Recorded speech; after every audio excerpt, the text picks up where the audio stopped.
اور ایک ہے حدث.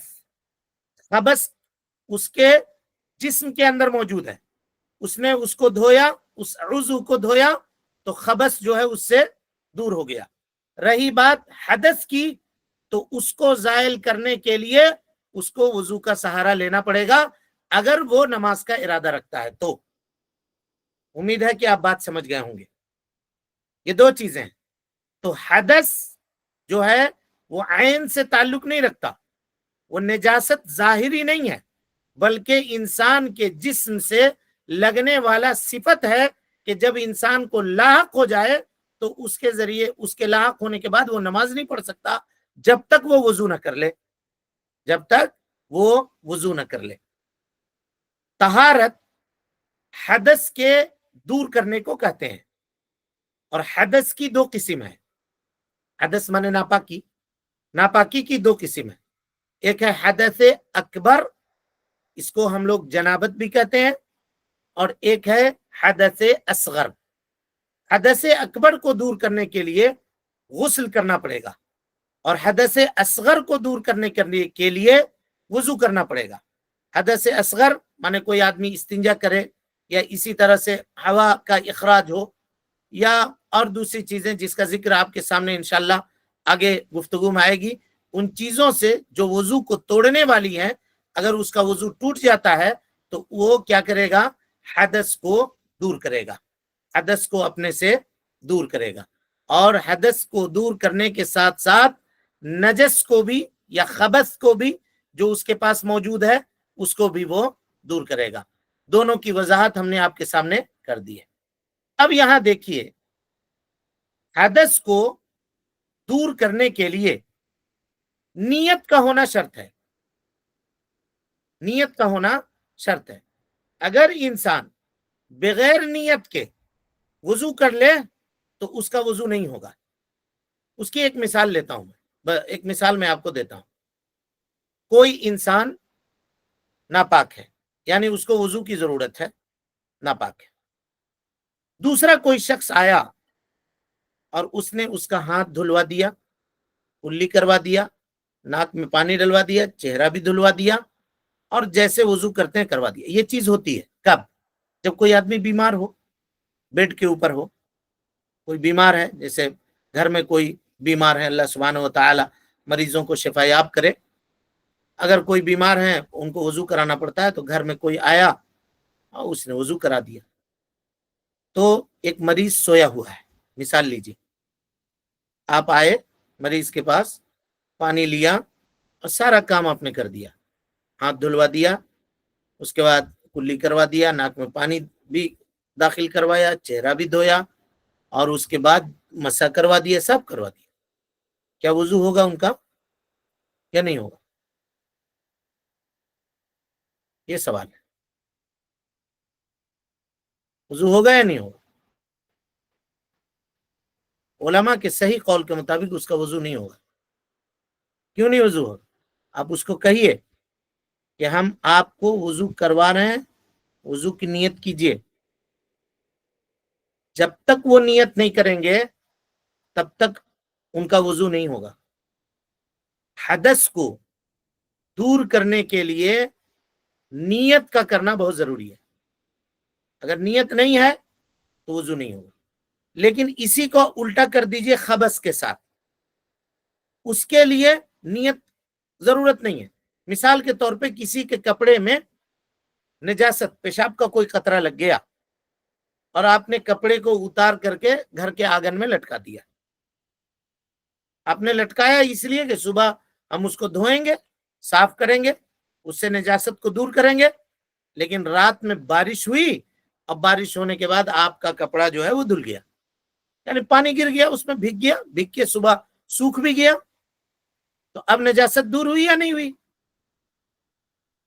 تو فقہا کہتے ہیں کہ نجاست آپ کی دور ہو گئی، کیونکہ حدث کو دور کرنے کے لیے نیت کا ہونا شرط ہے، نجس کو دور کرنے کے لیے نیت کا ہونا شرط نہیں ہے. اب اس میں کیا مسائل ہیں اور کس طرح کے مسائل ہیں، انشاءاللہ ہم اس کا تذکرہ آئندہ کے درس میں آپ کے سامنے کریں گے. تو بات یہ ہوئی کہ طہارت کے معنی پاکیزگی اور صفائی. طہارت کے اسباب دو ہیں، ایک خبث اور ایک جو ہے نجس، یہ دونوں چیزیں اگر انسان کے سامنے پائی جائیں تو اس کو طہارت کرنا پڑے گا۔ طہارت کی ضرورت کب پڑتی ہے، کیسے پڑتی ہے، اور اس کے لیے نیتوں کا کیا مسئلہ ہے، پھر آئندہ کے درس میں ہم آپ کے سامنے رکھیں گے۔ ہم کوشش کریں گے انشاءاللہ کہ آسان کر کے بہت سہولت کے ساتھ مسائل کو آپ کے سامنے رکھنے کی کوشش کریں، اور دلائل کی روشنی میں جتنا ہلکا ہو سکے اتنا ہلکا رکھیں آپ کے سامنے، تاکہ یہ بوجھل نہ ہو آپ کے پاس۔ بہت سارے لوگ ایسے ہوں گے جو بگنر ہوں گے، جن کو ابھی نیا نیا جو سیکھ رہے ہوں گے، تو اب صبر کیجئے گا۔